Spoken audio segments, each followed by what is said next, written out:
Hi hello నమస్తే welcome to BRK. నేను మానస. ఈ రోజు మనతో పాటు ఉన్నారు ఎస్కే రసూల్, సాంప్రదాయ మౌలిక వైద్యులు, 9వ జనరేషన్. సార్తో మాట్లాడి అసలు గ్యాస్ట్రిక్ కానీ, లేదంటే వైట్ ప్యాచెస్ కానీ, లేదంటే కీళ్ళ నొప్పులు కానీ, ఇలా చాలా రకాల సమస్యలు, హెల్త్ ప్రాబ్లమ్స్ మనం ఫేస్ చేస్తూ ఉంటాము. సో వీటన్నిటి కూడా న్యాచురల్ గా మనం ఎలా తగ్గించుకోవాలో సార్ని అడిగి తెలుసుకుందాం. Hi sir. నమస్తే అమ్మా. చాలా మంది కీళ్ళ నొప్పులతో బాధపడుతూ ఉంటారు. ఈ కీళ్ళ నొప్పులు తగ్గడానికి మనం న్యాచురల్ గా ఎలా తగ్గించుకోవచ్చు అంటారు? చక్కటి ప్రశ్న అడిగారు. ఈరోజు ఒక వీధికి 100 ఇండ్లు ఉంటే 70 మందికి కీళ్ళ నొప్పులు, మోకాళ్ళ నొప్పులు, ఇళ్ళ పక్షవాతం కీళ్ళ నొప్పులు కానీ, ఆథరైటిస్ కానీ, రుమ్ముతో ఆథరైటిస్ కానీ ఇవన్నీ వస్తున్నాయి. దీనికి కారణం వెతికితే మల విసర్జన సరిగ్గా జరగక వాతంలో పిత్తం చేరి లేదా పిత్తం వాతంలో చేరి వస్తాండే సమస్యలే ఈ ఆథరైటిస్, కీళ్ళ నొప్పులు, మోకాళ్ళ నొప్పులు. ఇది ఒక రకంగా మనం ఆలోచన చేస్తే కొందరికి పక్షవాతం వచ్చి అంతా బాగైపోయి ఉంటుంది, ఆ వాయిస్ వచ్చేసి ఉంటుంది, షివరింగ్, ఆ ఫీలింగ్ అన్నీ పోయినా కీళ్ళు పట్టుకుంటూ ఉంటాయి. ఇట్లా కీళ్ళు నొప్పడం, ఇలా ఇబ్బంది పెట్టడం, మళ్ళీ దానికి ఏదో ఒకటి ఇంకో ఏదో చేస్తావడం, ఇదంతా పెద్ద సమస్య ఏంది. ఇట్లా ఆలోచన చేస్తే ప్రాచీనంగా ఆది మానవులు అంటే వనాలలో నివసించే నరులు, ఆది మానవులు అంటే వాళ్ళేమో కోతులు కాదు, నరులు, వానరులు అంటే ఆ రోజు అడవుల్లో నివసించే నరులు ఏం చేస్తుంటే వాళ్ళ కీళ్ళ నొప్పులే, ఆ మాకల నొప్పులే అలా గెంతుతూ నడిచేవారు. దేనికి? వాళ్ళు స్వచ్ఛమైన ప్రకృతి గల ఆహారాన్ని తింటున్నారు. ఈరోజు మనం ఏం చేస్తున్నాం? తేవడం, బ్యాగుల్లో పెట్టడం, ఫ్రిడ్జ్లో పెట్టడం, వారం అంతా తినడం, అందులో ఉండే ఇరీడియం వెళ్ళిపోవడం, అది తిని లేని సమస్యలు తెచ్చుకొని అవి అరగక మల విసర్జన జరగక ఈరోజు వస్తూ ఉండే సమస్య ఆథరైటిస్. ఈ సమస్య దూరంగా ఉండాలంటే మనం ఏం చేయాలా? అల్లాన్ని లేదా సొంటిని లేదా కరక్కాయని ప్రతిరోజు మనం ఆహారంలో డిజైన్ చేసుకోవాలా.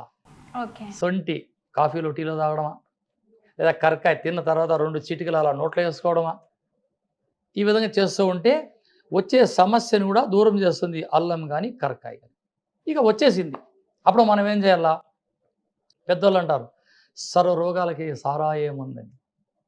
ప్రాచీన వైద్య గ్రంథాలకు ఎత్తితే అప్పుడు ఏం చేస్తారు? వంట సారాయిని తీసుకుని అల్లాన్ని మర్దన చేసేవారు. అంటే ఎండిన సొంటిని, పచ్చి తల్లితే అల్లం, దాన్ని ఎండితే సొంటి. ఈ సొంటి చూర్ణాన్ని అలా సారాయిలో కలిపి ఎక్కడైతే ఆ కీళ్ళు పట్టుకుంటున్నాయో అక్కడ అప్లై చేసేవారు. ఈరోజు సారాయి లేదు కదా, ప్రభుత్వం కొడతారు సారాయి అండి. మనం మంచి బ్రాంతి తీసుకొని సొంటి చూర్ణాన్ని, సొంటిని అరగదీయాలి, అందులో రుద్దాల.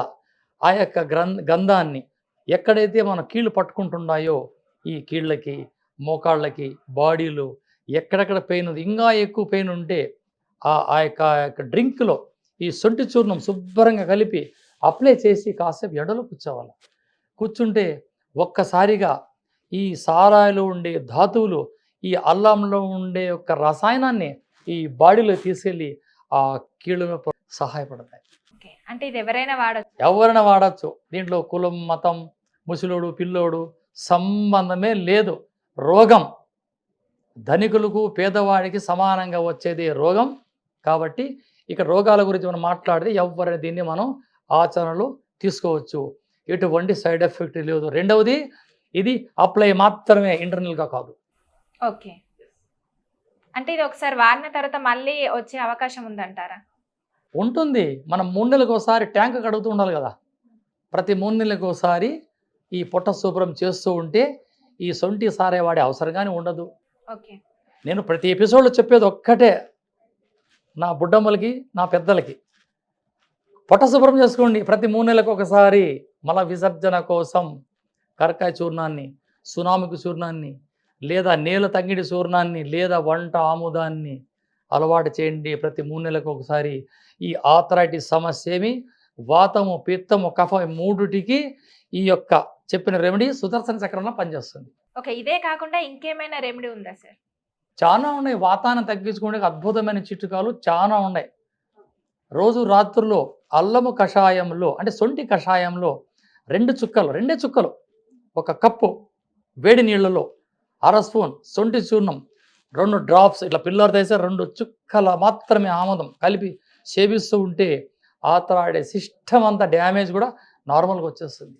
వాపులు వస్తూ ఉంటాయి. ఈ ఈ ఈ జాయింట్స్ అన్నీ ఆ సెక్షన్ ఇంకా పక్కన వెళ్ళిపోయింటాయి, అవి మళ్ళీ వచ్చేస్తాయి అక్కడికి. ఇది కాశ్యప సంహిత అనే గ్రంథంలో ఉంది ఈ ఫార్ములా. కాశ్యప సంహిత ప్రాచీన గ్రంథం, మానవ దేహం మెకానిజం మొత్తం ఆ గ్రంథంలో ఉంది. ఆ గ్రంథంలో ఉన్న ఫార్ములానే నేను ఆచరిస్తున్నా. నా దగ్గరకు వచ్చి నేను ఆచరణలో దీన్ని చెప్తున్నాను. అంటే ఇది ఏ టైంలో తీసుకోవాలి సార్? ఇప్పుడు మీరు చెప్పింది అల్లం రసం నైట్, రాత్రిరే. అంటే కొంతమంది అంటే సొంటి రసం చాలా మంది యూజ్ చేస్తూ ఉంటారు. కొంతమందికి అల్సర్ లాగా కడుపు నొప్పి లాగా వస్తుందంట. దానికి అంటే ఏం చేయమంటారు? అంటే అల్సర్ రావడానికి ఇందులో విషయం అంటే ఏమీ లేదు, డైలీ తీసుకోవడం వల్ల అది మోతాదు ఉంటుంది. ఇప్పుడు ఎప్పుడైతే రాత్రిలో ఈ సొంటి చూర్ణం ఆముదం కలిపి తీసుకున్నప్పుడు మధ్యాహ్నం ఇది వేడి, ఈ వేడి వల్ల బాడీ చెడిపోతుంది అనే భయం ఉన్న వారు ఏం చేస్తారు, మధ్యాహ్నం మజ్జిగన్నం తింటారమ్మా. మజ్జిగను తింటారు, తాగకూడదు. ఇక్కడ రాత్రిలో మజ్జిగ కానీ పెరుగు కానీ తినకూడదు. సాయంత్రం 5 గంటలు అయిందంటే ఇవన్నీ ఆపాలి. ఎందుకంటే కఫాన్ని పెంచే గుణం ఈ మజ్జిగలో పెరుగులో ఉంది. రాత్రి భోంచేసి మనిషి నిద్రపోయిన తర్వాత 2 పాటలు మాత్రమే పనిచేస్తుంటాయి. ఒకటి ఊపిరితిత్తులు, రెండవది హార్ట్.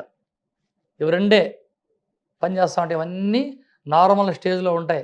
అటువంటి టైంలో మనం ఏం చేయాలి, మజ్జిగ తీసుకుంటే కఫం పెరుగుతుంది. ఎవరు తీసుకోవాలో మజ్జిగి? పగలంతా మూట్లు మోసి పంట పొలాల్లో కష్టపడే వాళ్ళు రాత్రి మజ్జిగ తీసుకుంటే వాళ్ళ బాడీ ఎప్పుడూ టెంపరేచర్లో ఉంటుంది కాబట్టి ఈ కఫం పెరగదు. Okay sir, thank you so much.